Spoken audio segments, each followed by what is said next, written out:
नमस्कार साथियों, आप सभी का exam Gurukul by Anoop Pune YouTube channel पे स्वागत है। आज इस वीडियो का हमारा मकसद है कि जो 21 और 22 अक्टूबर को ग्रुप डी का एग्ज़ाम है, तो इन बचे हुए 15 दिन में ऐसा क्या करें ताकि आपका स्कोर अगर 70 बन रहा है तो उसको 75 प्लस आप कर सको। उसके लिए एक रणनीति हम डिस्कस करेंगे ताकि आप उसमें अपने स्कोर को मैक्सिमाइज कर सके। उसके लिए ऐसा क्या करें, तो आइए हम डिस्कस करते हैं कि क्या क्या रणनीति रहनी चाहिए, किस सब्जेक्ट को कैसे टैकल करना चाहिए बचे हुए 15 दिन में, ताकि आप बिल्कुल सिलेक्शन को श्योर कर सके। तो आइए अब चलते हैं, देखते हैं क्या करना चाहिए। सबसे पहले हम देखते हैं एग्ज़ाम का पैटर्न क्या है। एग्ज़ाम पैटर्न सबसे ज़रूरी होता है। अगर एग्ज़ाम पैटर्न फिक्स है तो ये मान के चलो कि आप अपनी कमज़ोरियों के ऊपर अच्छे तरीके से काम कर सकते हो। जिस तरह से आप बोर्ड पे देख पा रहे हो एग्ज़ाम पैटर्न, जो जीएस है उसके 15 क्वेश्चन आएंगे, जो जनरल साइंस है उसके 10 क्वेश्चन आएंगे, रीजनिंग के 10 क्वेश्चन आएंगे, मैथ के 15 क्वेश्चन आएंगे, इंग्लिश के 10 क्वेश्चन आएंगे, हिंदी के 10 क्वेश्चन आएंगे और हरियाणा जी के जो मोस्ट इंपॉर्टेंट है 25 यानी 25 क्वेश्चन आएंगे। तो ये जो एग्ज़ाम पैटर्न है ये नोटिफिकेशन में, ग्रुप डी के नोटिफिकेशन में दिया हुआ है, तो आपको इसके ऊपर स्टिक रहना है। ये एग्ज़ाम पैटर्न इसके ऊपर स्टिक रहना है। और सबसे आपके एग्ज़ाम की सबसे अच्छी बात क्या है, सबसे अच्छी बात ये है कि आपके जो एजेंसी है, एग्ज़ाम कंडक्टिंग की जो एजेंसी है वो एनटीए है, मतलब नेशनल टेस्टिंग एजेंसी। जिस भी एग्ज़ाम को कंडक्ट करवाती है वो जो पैटर्न एग्ज़ाम का होता है उस पैटर्न के ऊपर स्टिक रहती है। आपने इसका एक एग्जाम्पल देखा होगा, जब ग्रुप सी का सीईटी हुआ था प्री, उसमें उन्होंने जो पैटर्न बोला था उसके ऊपर बिल्कुल स्टिक रही और ऐसा ही जो पेपर आया था, बच्चे बिल्कुल खुश थे उसको देखकर, क्योंकि जो पैटर्न दिया था उसके हिसाब से उन्होंने तैयारी की और जिस हिसाब से तैयारी की उसी हिसाब से वो स्कोर कर पाए। तो आइए अब हम चलते हैं कि एनटीए के द्वारा जो पैटर्न फिक्स है उसका क्या बेनिफिट है और उसका बेनिफिट कैसे है। जो सब्जेक्ट दिए हुए हैं उसमें कितना बेनिफिट आप ले सकते हो। सबसे पहले हम बात करते हैं जीएस की। जीएस में हिस्ट्री, ज्योग्राफी और पॉलिटी तीन सब्जेक्ट हैं। इकोनॉमिक्स है, इकोनॉमिक्स को ये मान के चलो आप ग्रुप डी में उसका क्वेश्चन नहीं आएगा, क्योंकि एक हाई लेवल सब्जेक्ट है और high level subject D group में मैं नहीं मानता आएगा। अगर आएगा तो एक क्वेश्चन दो क्वेश्चन आएगा, उसको छोड़ दीजिए, क्योंकि आप 15 दिन में उस सब्जेक्ट को अब नहीं कर सकते। अगर पहले पढ़ा हुआ अच्छी बात है, उसको रिवाइज कर लीजिए। तो जो तीनों सब्जेक्ट हैं इनके मैक्सिमम से मैक्सिमम एमसीक्यू कीजिए, कोशिश कीजिए डेली 300-400 एमसीक्यू तीनों सब्जेक्टों की या 500 के लगभग करने की एमसीक्यू, ताकि जब आप एग्ज़ाम में बैठो तो आप एमसीक्यू से इतने फेमिलियर हो चुके होगे कि आपको प्रॉब्लम ना हो सोल्व करने में। तो हिस्ट्री, ज्योग्राफी और पॉलिटी, इन तीनों के एमसीक्यू आप मैक्सिमम से मैक्सिमम कीजिए। सेकंड नंबर पे आता है जनरल साइंस। जनरल साइंस में तीन सब्जेक्ट है, biology, chemistry, physics. Biology biology बहुत ही इंपॉर्टेंट सब्जेक्ट है डी ग्रुप के लिए। क्वेश्चन आएंगे, बेसिक क्वेश्चन आएंगे बायोलॉजी से, क्वेश्चन आने की संभावना ज़्यादा, क्वेश्चन आने की संभावना ज़्यादा है। तो बायोलॉजी को पर थोड़ा फोकस कीजिए आप। अब मैं ये बताता हूँ कि मैंने ये बोल दिया एमसीक्यू करने हैं। क्या करने हैं, इन 6 के 6 सब्जेक्ट के एमसीक्यू करने हैं आपको। अब एमसीक्यू कहाँ से करने हैं, एमसीक्यू करने हैं जो एक घटना चक्र की बुक आती है, एसएससी के जो प्रीवियस ईयर क्वेश्चन है उसमें क्या है, उसमें एक क्वेश्चन दिया हुआ है, उसके नीचे उस क्वेश्चन का जो जिस टॉपिक से रिलेटेड है उसकी एक्सप्लेनेशन दी हुई है। आप घटना चक्र कीजिए और कोशिश कीजिए 15 दिन में उसको खत्म करने की। 15 दिन में अगर आप ये 6 सब्जेक्ट घटना चक्कर से कर लेते हो तो आप जीएस में लगभग लगभग एक अच्छा क्वेश्चन बैंक आपके पास होगा। मेरे जो आइडिया है लगभग 5-6 हज़ार क्वेश्चन, जो क्वेश्चंस का बैंक है जो आपके पास होगा, और उन्हीं में से क्वेश्चन, मैक्सिमम क्वेश्चन आपको एग्जाम में देखने को मिलेंगे। तो आप घटना चक्र की बुक ले सकते हो, मैं यहाँ पे मेंशन कर देता हूँ।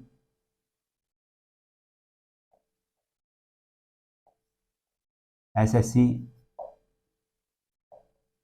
पीवाईक्यू, एसएससी की जो पीवाईक्यू की ये बुक है, आप इसको प्रेफर कीजिए। आप इसको 15 दिन में ख़त्म करने की कोशिश कीजिए, अच्छे तरीके से पढ़िए और आप इसको फिनिश करने की कोशिश कीजिए, ताकि आप में कॉन्फिडेंस आए, आपको ये लगे मैंने इस सब्जेक्ट के पूरे एमसीक्यू कर लिए हैं। उसके बाद आती है हरियाणा जीके। हरियाणा जीके आपके सिलेक्शन में बहुत ही इम्पोर्टेंट रहने वाली है, आपके सिलेक्शन में अहम भूमिका निभाने वाली है। और मैं ये मान के चलता हूँ, आपने हरियाणा जीके थ्योरेटिकल इनफ रूप से इनफ पढ़ ली है, आपने इतनी पढ़ ली है, स्टार्टिंग से ही आप हरियाणा जीके पढ़ रहे हो, अच्छे अच्छे टीचर्स हैं जो करवाते हैं, आप थ्योरेटिकल पूरे प्रिपेयर हो, आपकी तैयारी प्रिपेयर है। तो इसके लिए क्या कीजिए, प्रीवियस ईयर की क्वेश्चन, प्रीवियस ईयर जो क्वेश्चन है उनके लिए कोई भी मार्केट में बुक है वो लेके आइए। एक मैं आपको बुक बताता हूँ जो मैंने भी पढ़ी हुई, बहुत अच्छी बुक है। एक प्रीवियस ईयर की कृष्णा क्लासेस की बुक आती थी, अगर आज भी वो आती है तो आप उसको लीजिए। अगर वो अब तक के जो एचएसएससी के द्वारा एग्जाम कंडक्ट करवाए हैं 2015-16 से लेके, अगर सभी के सभी क्वेश्चंस को वो कवर करती है, आप उसको लीजिए।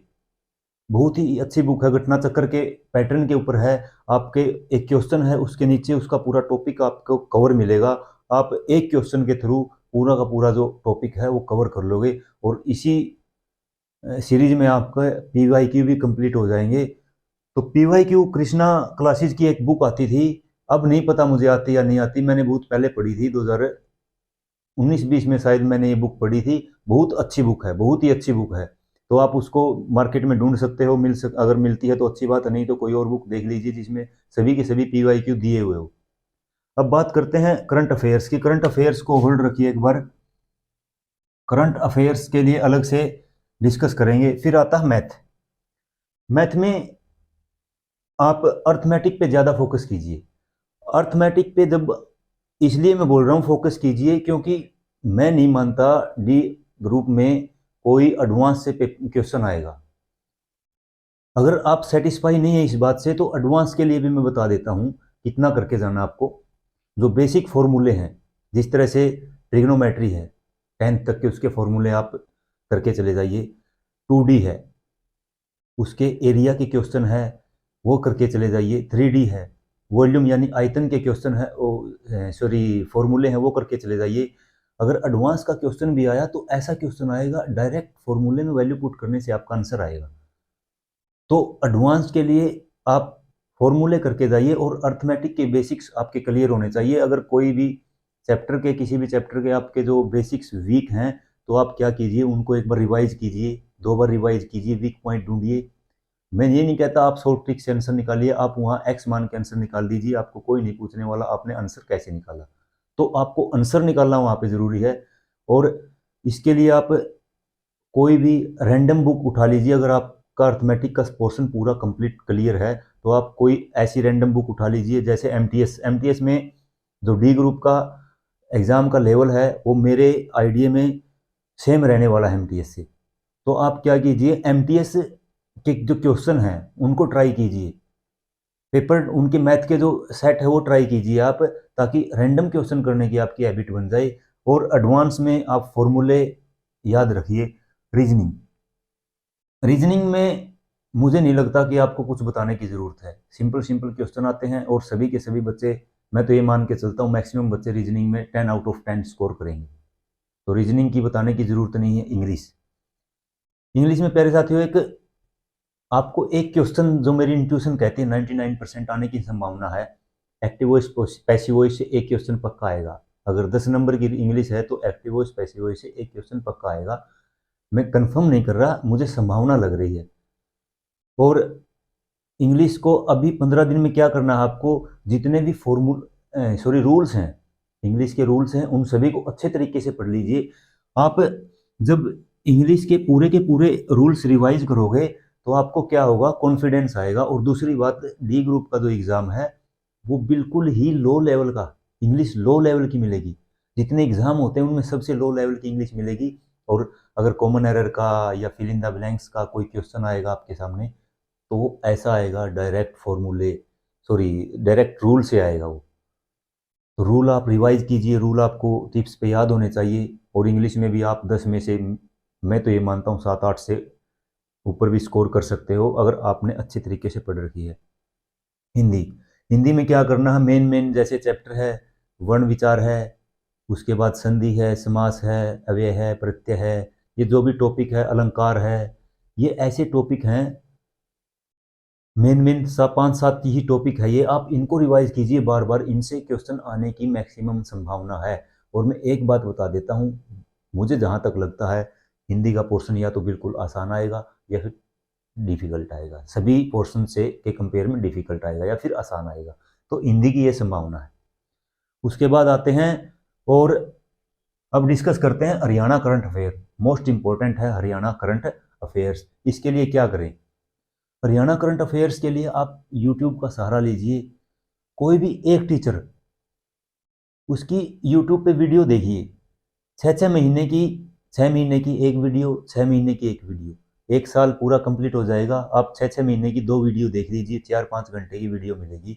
आपको कोशिश क्या करनी है, उस 4-5 घंटे की वीडियो को 2 दिन में देखिए, फिर अगली 4-5 घंटे की वीडियो को 2 दिन में। 4 दिन में आपकी एक बार करंट अफेयर्स हो चुकी होगी, अगले 4 दिन में एक, अगले 4 दिन में एक, कम से कम 3 बार आपको जो वो क्लासेज है वो रिवाइज करके जानी है। मल्टीपल टाइम जब आप हरियाणा जीके को रिवाइज करके जाओगे तो उससे क्या होगा, आपके अंदर कॉन्फिडेंस आएगा और 4 या 5 क्वेश्चन तक भी आने की संभावना हरियाणा जीके के करंट अफेयर्स की रहती है। तो हरियाणा जीके करंट अफेयर्स को इग्नोर मत कीजिए। और दूसरी बात, आपको क्लासेस देखते समय सबसे मेन बात क्या ध्यान रखनी है, आप उनको फास्ट फॉरवर्ड पे नहीं देखेंगे। ये नहीं 2x की स्पीड पे देख रहे हैं या 1.5x की स्पीड पे देख रहे हैं, नहीं, आपको नॉर्मल स्पीड पे देखनी है, 1.0x की स्पीड पे देखनी है, ताकि आप ज़्यादा से ज़्यादा चीज़ें ग्रैब कर पाए। जो सर करवा रहे हैं उससे ज़्यादा जो मौखिक रूप से जो बातें बता रहे हैं उनके ऊपर पूरा आप फोकस कीजिए। कई बार उन्हीं से क्वेश्चन आ जाता है जो मौखिक रूप से बातें बताई जाती हैं, बेसिक्स क्वेश्चन आ जाते हैं। तो स्पीड को बिल्कुल भी फास्ट फॉरवर्ड नहीं करना, नॉर्मल स्पीड पे देखना है। 2 क्लासेस, कोई भी 2 वीडियो देख लीजिए, 6-6 महीने को जो कवर करती हो उनको कम से कम 3 बार देख के जाना है। मैं ये बिल्कुल आपको दावा कर सकता हूँ इस बात का कि आपका क्वेश्चन गलत नहीं होगा उनसे। तो इसलिए हरियाणा जीके के लिए, करंट अफेयर्स के लिए आप यूट्यूब का सहारा लीजिए, ताकि सभी के सभी करंट अफेयर्स के क्वेश्चन अच्छे से आप उनको टैकल कर सकें। उसके बाद मोस्ट इम्पोर्टेंट जो पोर्शन है वो है मॉक टेस्ट। मॉक टेस्ट में बच्चों क्या है, मॉक टेस्ट आपके स्कोर को 2-3 नंबर बढ़ा सकता है। अगर आप आज 70 स्कोर कर रहे हो, अकेला मॉक टेस्ट ही आपको 72, 73, 74, 5 तक भी लेके जा सकता है। आप समझ सकते हो मॉक टेस्ट की अहमियत क्या है। आप कोशिश कीजिए डेली एक मॉक करने की, एटलीस्ट 1 मॉक पर डे।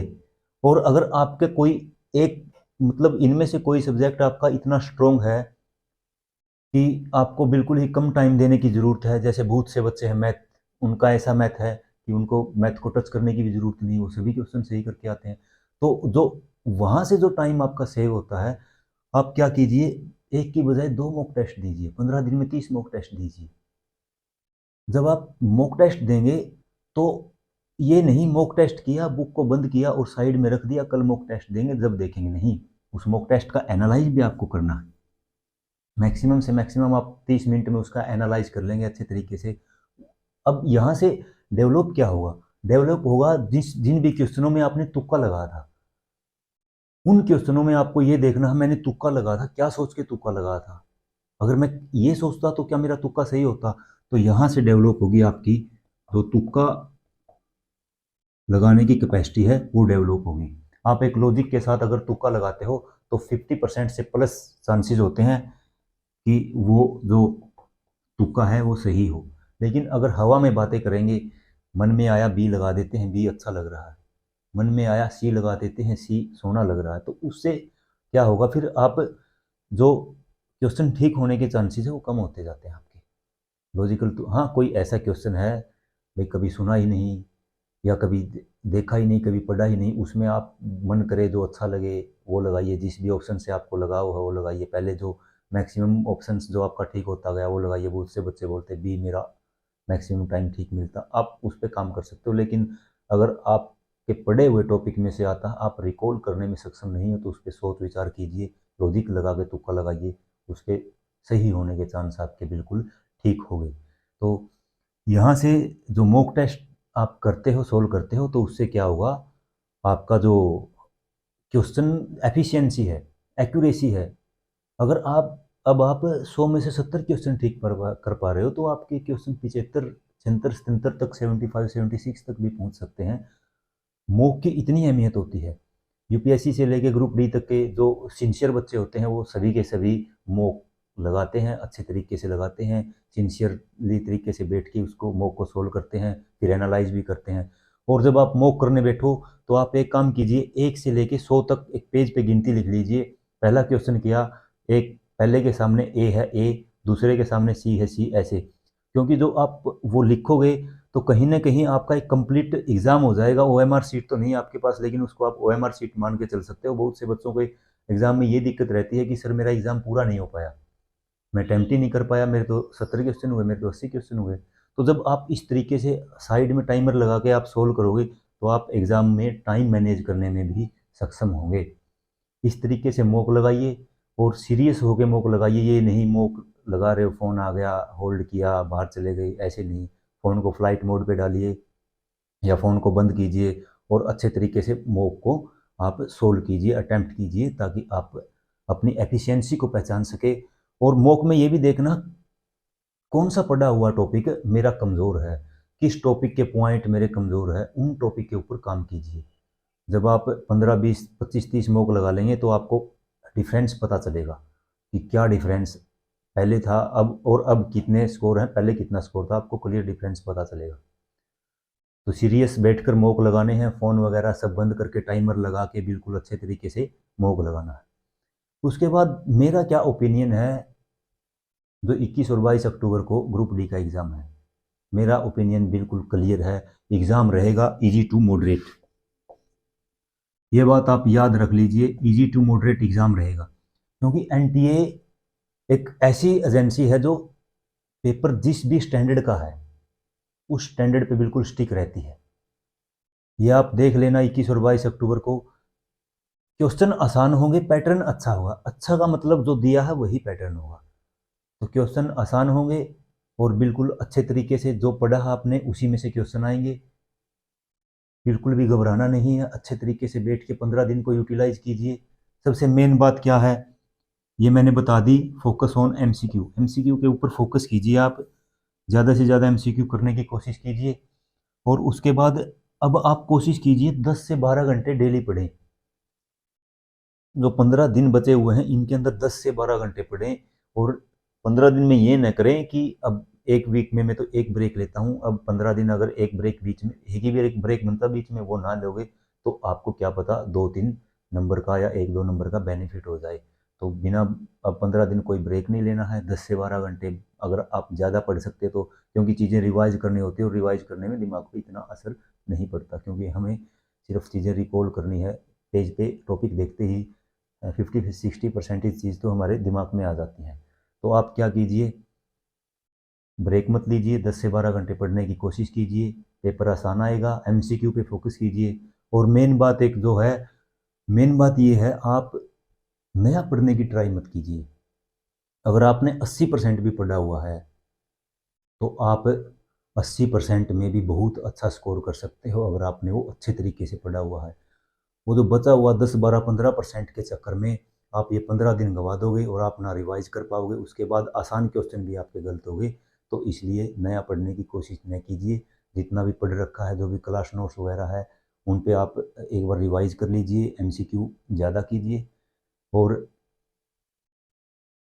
मैं ये मान के चलता हूँ, अगर आप इन चीज़ों पे काम करोगे तो आपके निश्चित ही 5-7 नंबर बढ़ने में, आपको बढ़ाने में आपको मदद मिलेगी।